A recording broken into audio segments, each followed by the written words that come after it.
Hello and welcome to episode 6 of Moonshine and Music. I am your host, Joe Shelton, and this is the Perfect Music Show. Brought to you every week by Eat New Media, eatnewmedia.com. For all your video needs, go to eatmedia.com and see if you can sign up there and get a quote on doing a little video program for your corporate video presentations or for your music video. Or for, just for fun, really. I mean, if you want. So that's what's up there. Today's show features special guest Ray Hoskins. And Ray has a lot of interesting stories to tell us today, along with a little bit of an explanation of his songwriting and tell you a little bit about how he grew up. And if you haven't met Ray, he's a really interesting guy. And he's been around the block about 54 times or so, and there's a lot to learn from him. I'm working with him on his new record, and it's an interesting process, to say the least, to work on a record with a different artist, and it's a lot of fun. So I think that you should check out Ray today, and he's coming up right now on Moonshine and Music.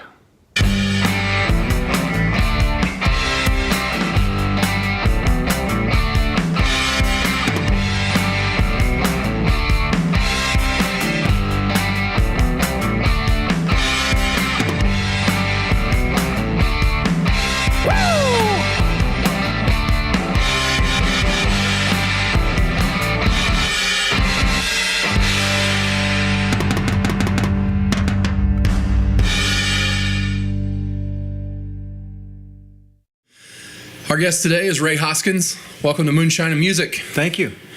I have known Ray for quite a while, and so the interesting thing about this is just to get to know you a little more on a personal level.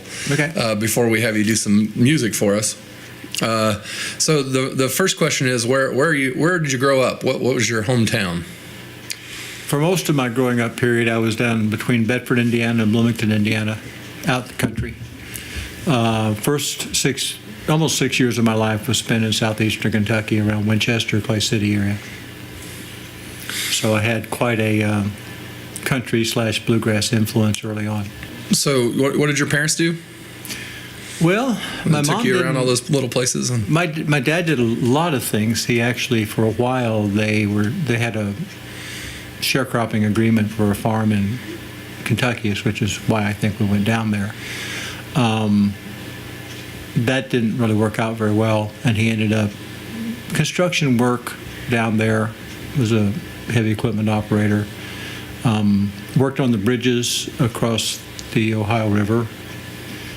Used to climb steel with really severe asthma. Now he would actually go and get shots at lunch and go back to work. My dad had very severe asthma from the time he was in 7th grade. So then they moved up to southern Indiana. He had been in southern Indiana when he met my mom, and I was actually born in Bedford. And then like a month after, they moved to Kentucky. And then mostly from mom's pressure, I think, is they moved back up here to the rural area down there. My family is from Tennessee and Indiana, but we come from the same stock, it sounds like to me. Yes, and it's interesting because my father's stock was all Appalachian all the way for the last few generations. But I come from an interesting family, from what I hear from my aunt who's done all the family history. My family has had a history of both being wealthy. The McMaster side of my family brought the first thoroughbred and racing into Kentucky. Oh, wow. And then at one point in time, my actual first name is William. It's William Ray. My parents decided to fool everybody and make it complicated. So William Hoskins, who's one of my ancestors, used to own almost a whole county down there. Oh, wow. Unfortunately, when he died, it was a time when he only had daughters, and women couldn't own property. So the property went over to someone that his daughter married, who managed to lose all of it. And so there's absolutely been no wealth in my family for several generations. And my wife's side of the family is German, on her mom's side. So we both have Appalachian fathers and German history mothers, which is an interesting culture. They have a little bit different dynamic going on. So yeah, well, there's a lot of German ancestry in Indiana as well. Yeah. Your dad was a sharecropper and worked on steel down there, and then when we moved up here, he mostly did construction work for a long time. He worked in the limestone mills for a while. He did construction work, and then he was a local truck driver. They worked for a trucking company. He was what they call a spot driver, which was backing trucks into very narrow spaces in the mills. So the over-the-road truck drivers wouldn't have the backing skills needed necessarily to do all that. So he did. They like hop out and then he hops in? He helped in and make sure they got in and out of the steel mills without crashing the trailer. And then he also transported. There were 2 different locations for the trucking company. He transported trucks locally between those things. He did that for a number of years. And then he drove a concrete truck for quite a while. And he ended up finally on disability from his asthma. Probably once to twice a year, he would be rushed to the hospital with his asthma before he died. And that's actually how he passed. They didn't, at 62, he didn't make it to the hospital in time. That's rough.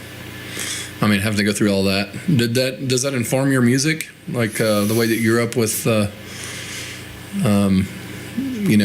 There were a number of things that, yes, one of my latest songs is really about the conflict, between Appalachian culture and trying to move more into the mainstream culture with going to college and things like that.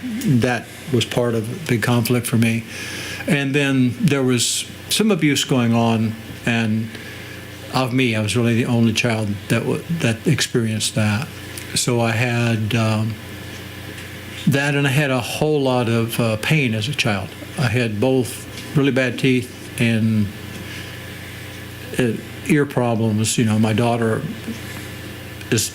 was always on tubes in her ear, but they didn't have that when I was small. So I have really nice memories of having all 3, toothaches, earaches, and headaches at the same time. That sounds like a song right there. That was like my worst adverse childhood experience, actually, was the illness. There was always a lot of stress. Mom didn't work until I was 16, I think, out of the home. And I was always working in Dad's part-time jobs, because he would work a full-time job, and then he'd have part-time side things that he did so that he could keep everything coming in. Plus, we heated with wood and coal, mostly wood. So I spent a lot of times in the woods hauling wood. Did you have to chop, or were there saws? We had saws. Yeah, I'm not that old. I was just checking. But we did, we did some chopping. We definitely split by hand. There were no wood splitters back then. So you're Ray Paul Bunyan Hoskins. Never thought of it that way. But we had to cut a lot of wood because we were actually burning wood in a big old coal furnace. And the house that we lived in was from the 1800s. And our only heat source was coal or wood. So as you got older, did you go off to college? When did you start writing songs? Started writing songs, I think, at about 16. And boy, they were bad. You mean you weren't perfectly honed at 16 with the songwriting? Well, my early music, and I think I've told you this, but I wrote like 200 songs, and sometime during divorces and moves, my songbook disappeared. And so I've lost all but about 4 or 5 of those songs that I wrote when I was young. One of them I'll never sing. It's still stuck in my brain sometimes because it's got to be one of the most sad, pathetic songs I've ever heard. We all have those. But then I sang in church growing up. I started learning to play guitar, self-taught at about 13. My influences really were very diverse. My mom loved Elvis. My mom loved Nat King Cole. When I was growing up, there was a time where there's Andy Williams and a number of different musical shows. So on TV, I watched a lot of different kinds of music. My father hated Elvis Presley. My father hated Nat King Cole. He could tolerate Andy Williams, but those were my mother's music. My father's music was what we now consider old-style country and bluegrass. And my family on my dad's side, back in the 40s and 50s, especially the 40s, there were a lot of local radio music shows. And my family was part of those music shows all over the South. I had a cousin, her name was Ray, R-A-E, who I literally heard a long time ago sing every note on a piano keyboard. She had the most interesting range, and she did a lot. She was a jazz singer. But I would try to go to sleep every Friday and Saturday night, and while my dad was listening to the Grand Ole Opry and the Friday Night Frolic. So I had to listen to music that I didn't care that much for at the time. And then the television shows that I liked, and then I was involved in church choir, and I sang at, my sister and I sang at churches, probably from the time I was 13 till I was about 17. And I started learning to play guitar at 13, and my uncle had his own folk quartet, my mom's brother, and he was kind of my hero. So, what was his name? Mike Mensenberger. So Uncle Mike? Uncle Mike. And so I actually my first primary interests really were folk music, where I really, what resonated with me. That's evolved a lot, but I still really enjoy folk music. I think my latest stuff is more folky. It more has that kind of a feel to it. Yeah, hearing I've heard a lot of your songs, and they definitely dig into the roots. Mm-hmm. I didn't thought about it before, but there's a lot of Andy Williams influence in a couple of your songs. Well, that's style of music. Yeah, that kind of style. I did like some of the smoother country artists. Mm-hmm. So that 50s smooth kind of country music. I wrote one of my songs I wrote specifically with that genre in mind. Right, trying to hit that mark. And I think I did it pretty well. Which song's that? It's called It's Not Love. I don't know if you've ever heard that one. I don't think I've heard that one. But it was I wrote that when I was about 30 or 29. And the name of the artist right now is escaping my old brain, but that I enjoyed. So I heard you mention, you were married and divorced, and you had kids somewhere in there. One child. And then I had some stepkids in my second marriage. Yeah. So I know one of your songs is called "Don't Have Babies with Crazy People." Yes. Is that related to your experiences? Or? Yes, that's related to a lot of people's experiences. When I started writing it, and first wrote it, I thought of it as an autobiographical song to some extent. I know there's the three verses are all three based on someone or in my family who I know, and myself. And then, so I thought of it basically as an advice song and autobiographical song. And then one of my friends at the open mic in Plainfield said, "No, Ray, this song's a public service announcement." So yeah, it's. I also did counseling for about 20 years, and I did quite a bit of marriage and divorce counseling. So that actually has informed a couple of my songs. One of them is that one, and "In Our World" actually came out of what I saw a lot when I was doing like marriage and divorce counseling a long time ago. So, you had a degree in counseling, or? Actually, I was a certified alcohol and drug counselor for a long time, and my actual degree is in education. So, outside of music, what do you do now? I consult primarily and train primarily to nonprofits, but I also do personal coaching and leadership advising. Yeah. So I'm affiliated with the Indiana Youth Institute here in the state, and then 2 out-of-state companies. Plus I've got my own little company with a few associates that come in and help me once in a while. So the music takes you away from the hard day work, or both of them kind of your calling? I would say actually the work I've done for I actually made a choice at one point that my calling would be the work with coaching and children and families and high-risk youth. I came to a point, there were a number of factors. At about 30, I really stopped playing out and about in clubs a lot, at all.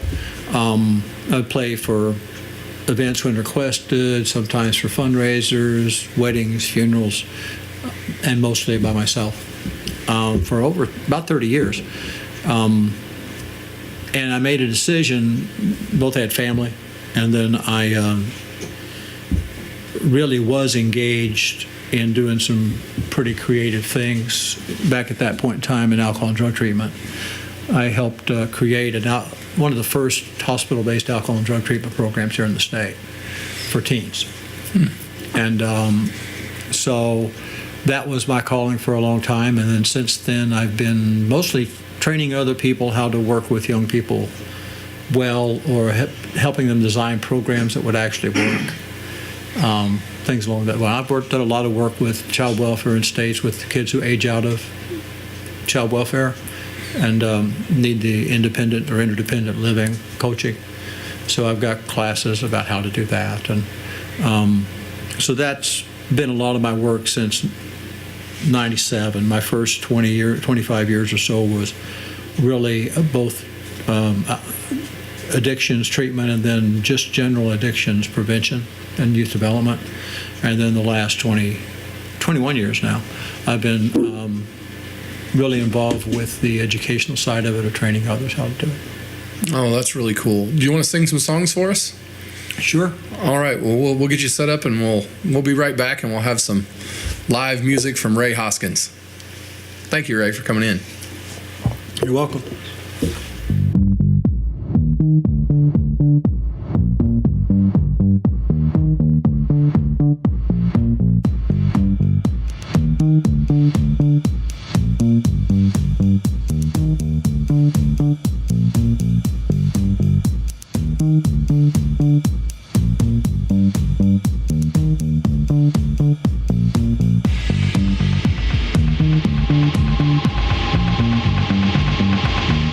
Next week on Moonshine and Music, superstar indie queen Jenny DeVoe will be in studio. We're going to ask her lots of questions. She's going to tell us lots of answers, and you're going to get to hear this beautiful music.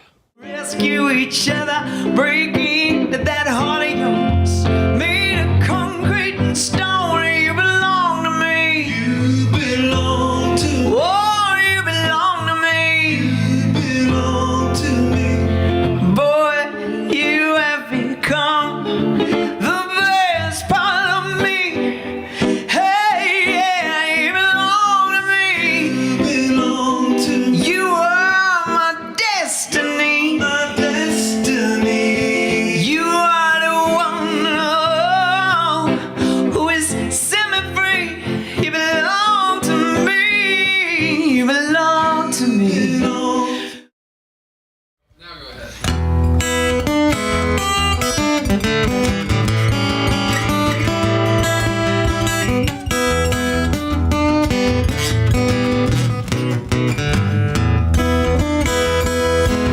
I like the form of her form and her pretty blue eyes. Had no way of knowing that her love was a lie. We found out about the baby after she done found another man. About 8 months later, I began to understand. Don't have babies with crazy people, 'cause they never go away. Gonna see them on the weekends, gonna haunt your holiday.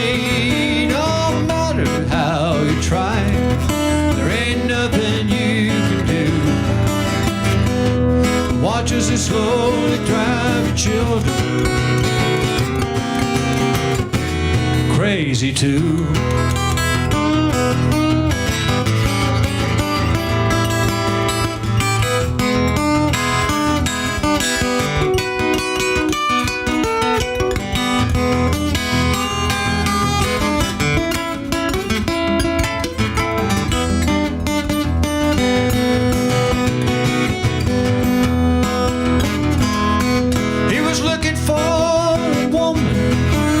Set his soul on fire. Instead he found him one who fueled some baser desires. She never did love him, she just wanted to play. Now a child and 2 wives later, she still won't go away. Don't have babies with crazy people, 'cause they never go away. See them on the weekends, gonna haunt you every friggin' holiday. No matter how you try, there ain't nothing you can do. Watch as they slowly drive your children crazy too.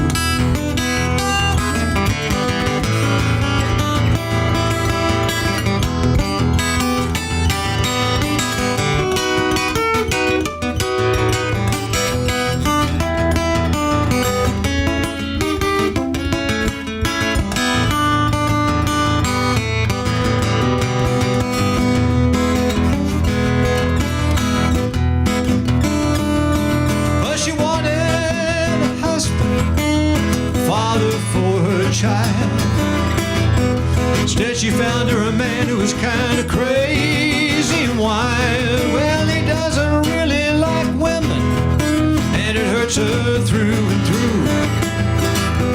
When the son comes home and he starts to bully her too. Don't have babies with crazy people, 'cause they never go away.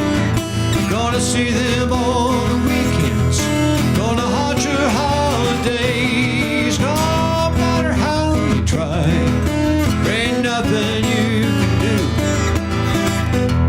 Watch as they slowly drive your children crazy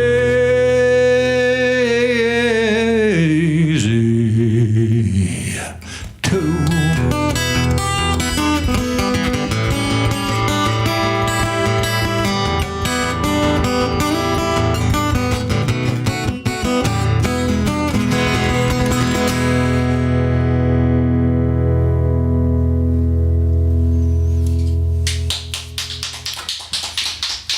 So that's a song that we talked about earlier that you liked, of it being the public service announcement. This next one is really about perspective of someone who's, dealing with that. At the time, I think I was like 62 when I wrote this, and I wasn't in very good health. And how your life perspective changes with age.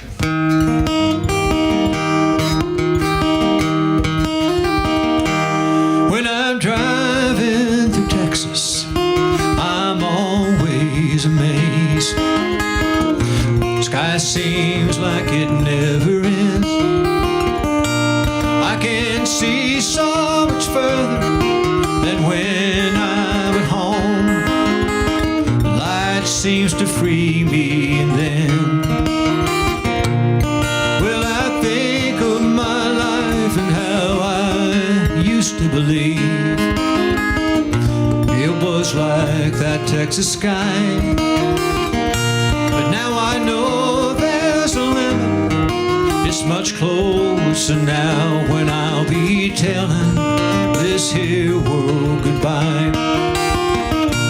Yes, I see my horizon. It's moving in close. There's far fewer dreams left for me.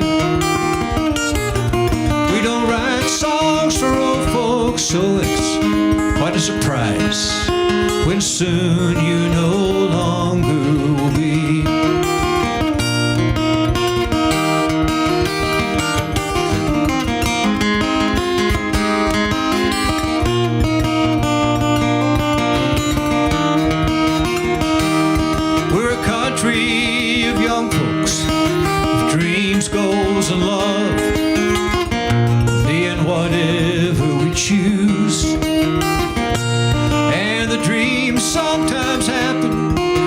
there's one thing I've learned. Time passes, whether we win or lose. Yes, I see my horizon, it's moving in close. There's far fewer dreams left for me. We don't write songs for old folks, so it's quite a surprise when soon we no longer will be.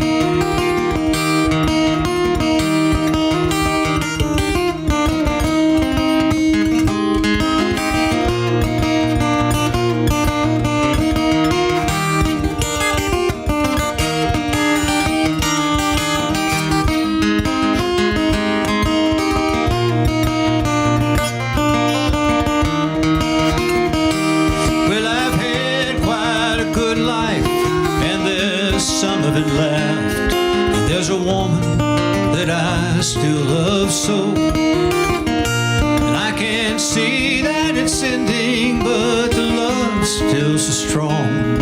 I've never once wanted to go. Yes, I see my horizon, it's moving in close. There's far fewer dreams left for me. We don't write songs for old folks, so it's quite a surprise that soon we no longer will be. We don't write songs for old folks, so it's quite a surprise when soon we no longer will be.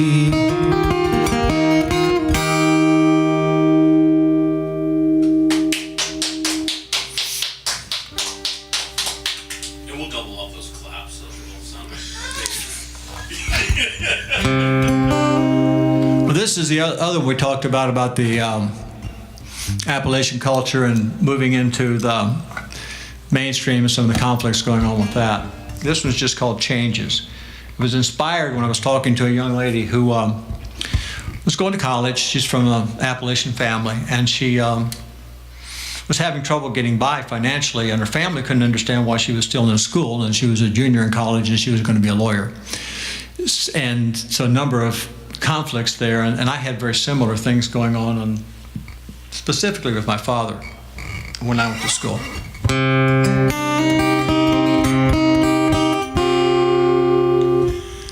We come from the hollers where nights are early and black, and we come from the hills looking down on the tracks. Trains travel hither and yon.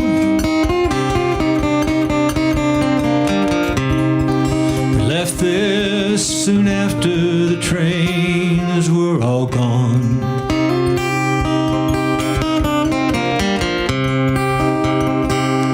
We had dreams when we came here after leaving our home.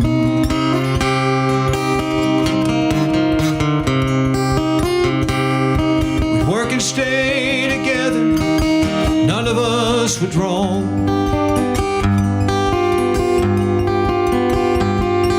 We had quite a surprise last night on the phone, 'cause you tell us you're wanting a brand new life of your own.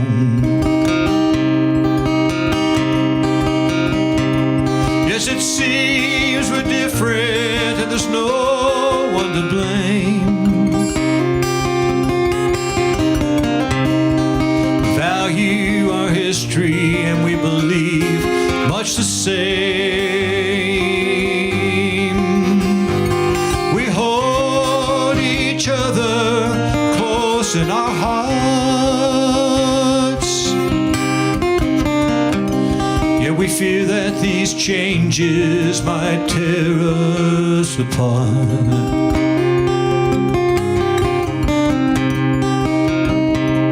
Yes, I'm going to college and I'm learning things new.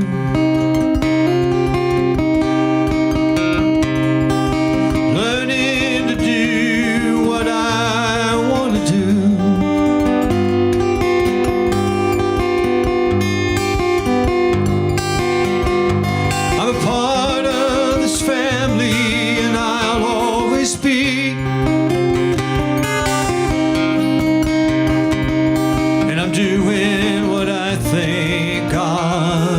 parts of me.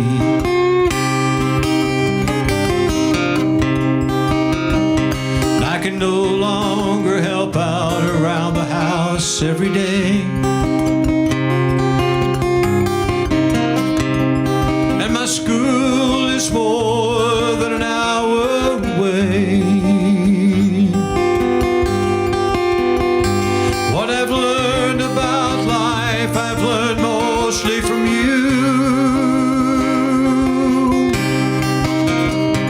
Things like dreaming and hard work and following through.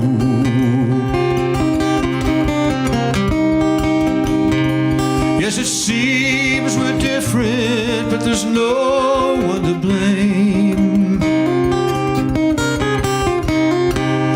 We value our history and belief much the same. We hold each other close in our hearts. Yet we fear that these changes might tear us apart.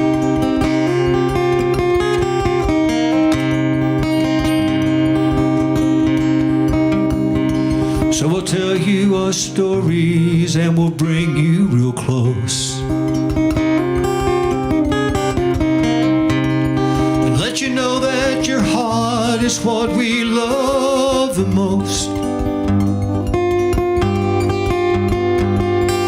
Whether you're here somewhere far, you'll always be a big part of all that we are.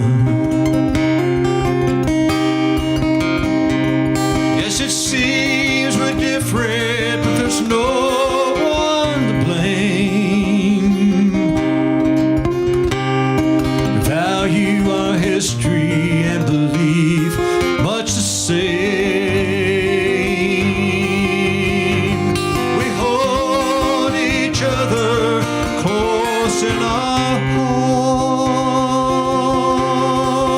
hearts, and we fear that these changes might tear us apart. Yes, we fear that these changes might tear us apart.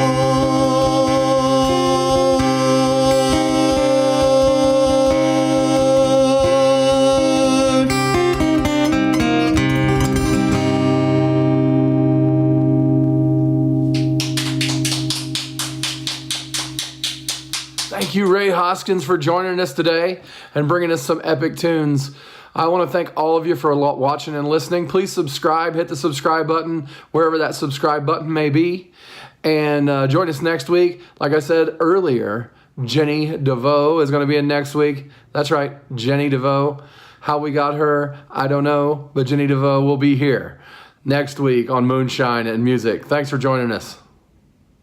Moonshine and Music is a presentation of Eat New Media in association with Notlehs Entertainment. Producers for today's program are Brandon Lay and Joe Shelton. Be sure to join us next time on Moonshine and Music.